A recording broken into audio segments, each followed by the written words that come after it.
दिनै बेलासिनि 2 रिंगायाव बर' कसारि अनसाय गावहाय खुंथायनि जानाखि हेड अफिस गुवाहाटीयाव थानाय बेवहाय बर' कसारि वेलफेयार अट'नमास काउन्सिलनि मोनसे गोनां जुथुमा जानानै थाङो। बे जुथुमानि गेजेरजों आसाम सरकार दिनै गोदानै थामथि खेबनि थाखाय आसामाव BJPनि दैदेननाय NDAनि मोनसे गभर्नमेन्ट दिनै दानाय जाफिनो। बेवहाय आसामनि आगुनि गिबि मन्थ्रि दा डक्टर हिमन्त बिश्व शर्माखौ नैथि खेबनि थाखाय गिबि मन्थ्रि हिसाबै सायख'यो। बे सायख'नायाव भारतनि बुहुमनि दैदेनगिरि नरेन्द्र मदि बिथाङा दंमोन। बिथांनि नुजानायाव बिथांनि गाहाय आलासि महरै नुजानायाव बेजों लोगोसे भारतनि गोबां 22 गं जिल्ला रायजो खुंनाय चिफ मिनिस्टार बिथांमोना बाहागो लादों। बेजों लोगोसे गोबां भारत सरकारनि मन्थ्रि बिथांमोना बाहागो लादों। अमित शाह हम minister, Rajnath Singh defence minister, गोबां मन्थ्रि बे बिथांमोननि प्रेजेन्सआव जानाखि आसामनि नैथि खेबनि थाखाय चिफ मिनिस्टार सायख'जानाय डक्टर हिमन्त बिश्व शर्मानि जानाखि सरकार बिथांमोनजों लोगोसे जानाखि 4 मन्थ्रि जेरै रामेश्वर तेली, अजन्ता बायद', चरण बर' लोगोसे अतुल बरा बिथांमोननि बे सरकारखौ जोङो जोंनि बे मिटिंनि गेजेरजों जोङो बरायदों।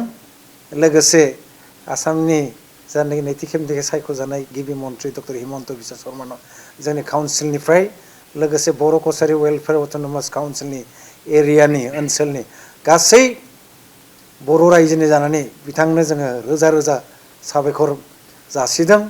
लोगोसे जोङो फैनाय दिनफोराव जोंनि काउन्सिला बिथांनिफ्राय जेरैखि मदद मोनफिनगोन, थांनाय दिनफोराव जेसेबांखिनि मोनदों देग्लाय लासिन मोजां जोंनो लामा दिन्थिगोन बेखिनिखौ आसा खालामदों।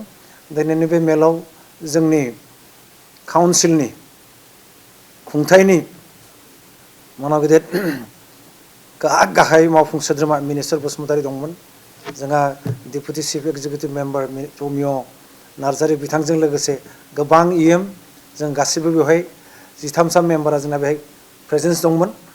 जोङो आसा खालामदों बिथांनिफ्राय जोङो थाबैनो जानाखि मोनसे आसाम सरकारनि मोनसे रां बावजानाय मिथिं जागोन, बाजेट सेसन जागोन, बेवहाय जोंनि बाजेटआ जाहाथे आरोबाव थांनाय बारनिख्रुइ एसे बुरजासिन जों मोननो हायो बेखौ जों आसा खालामदों। थांनाय बिसायख'थियाव बिथांनि दैदेननायाव जोङो गासै बर' ओनसोलाव बिसेसकै बर' कसारि वेलफेयार अट'नमास काउन्सिलनि एरियायाव जेसेबांखिनि बर' भटार्सफोर दङ जोंहा 7 लाखनिख्रुइ बुरजा भटार्स जों बेखिनिखौ होनो नाजादोंमोन आरो जोङो माने 95% बुरजा जेसेबां बर' भट जादों जोङो NDA आरो BJPनि दैदेननाय बिजाथि बिथांमोननो जों होनो हादों। ओंखायनो जोङो बिराद गोजोनदों बिथां डक्टर हिमन्त बिश्व शर्मानि दैदेननायाव जोङो बिसायख'थियाव बाहागो लानो मोननानै आरो बर' जेसेबां जोंनि गोरों गोरा आनखि माहारियारि आफादफोर बिथांमोनाबो बेवहाय बिराद मोजाङै बाहागो लादों। ओंखायनो दिनैनि बे जोंनि जानाखि 51थि जानाय एक्जिकिउटिभ काउन्सिलनि मिटिं मिनिस्टार बसुमतारीनि दैदेननायाव जोङो बेफोर हाबाफारिखौ बेफोर जोंनि मावनो हानायफोरखौ थांनाय दिनफोराव जों सावरायदों आरो जोङो थांखिनि गेजेरजों बिथां शर्मा सारनि सरकारखौ जोङो बरायदों। बेवहाय मोनसे जोङो जोंनि बर' बिजों जायनि भेन्सार स्कुल थांनाय दिनफोराव जाखिनिखौ मावफुंनो हायाखै डक्टर रनज पेगुनि जानाखि थांनाय सरकारनि दिनाव जि बिथोन होनाय बिथांनि बिथोनाव जों जाखिनि खामानि मावबाय बेखौबो दिनै आरोबाव सावरायफिनदों आरो फैनाय दिनाव जोङो निस्सय आसा खालामदों आसाम सरकारनि डक्टर हिमन्त बिश्व शर्मानिफ्राय बे जोंनि भेन्सार स्कुल आरो बिसेसकै बर' बिजोंनि जेसेबांखिनि जेंना जोंनि ओनसोलाव जों बेखिनिखौ आरोबाव मावफुंनो हागोन बिथांनि एडभाइसआव बेखौ आसा खालामनानै जों थांखि लानानै सरकारखौ जों बाख्नायदों।